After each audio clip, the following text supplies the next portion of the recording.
Hello guys, আজকের ওয়েদারটা দেখো শুধু, বাপরে। এখন বাজে বেলা 11:30 বাজে, আর বাইরের ওয়েদারটা দেখো। আকাশে ভর্তি মেঘ, অন্ধকার হয়ে রয়েছে পুরো। খুব কম গাড়ি ঘোড়া চলাফেরা করছে।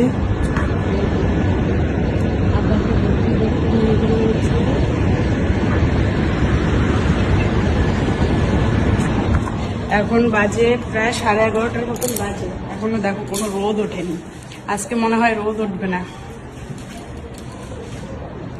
দেখো 11:30 বাজে, এখনো কোনো রোদ ওঠেনি। আজকের ওয়েদারটা পুরো মেঘলা হয়ে রয়েছে। এদিকে সকাল থেকেই বাজি ফাটার মতন ওগুলো মিসাইলগুলো ফাটছে উপরে, তো আর অ্যালার্ট আসতেই থাকে। এই এখনই বলবে যে বাংকারে ঢোকো, আবার একটু পরে অ্যালার্ট আসবে, বলবে বাংকার থেকে বেরো, এবার সব নর্মাল হয়ে গেছে। চলতেই থাকে। যাই হোক, এখন আপাতত এই অবস্থা। আর আকাশে প্রচণ্ড মেঘ, বৃষ্টি মনে হয় হবে না, নাকি হবে জানি না। মেঘলা ওয়েদার সকাল থেকে দেখছি, অন্ধকার হয়ে রয়েছে। এখানে কিন্তু সহজে মেঘ হয় না।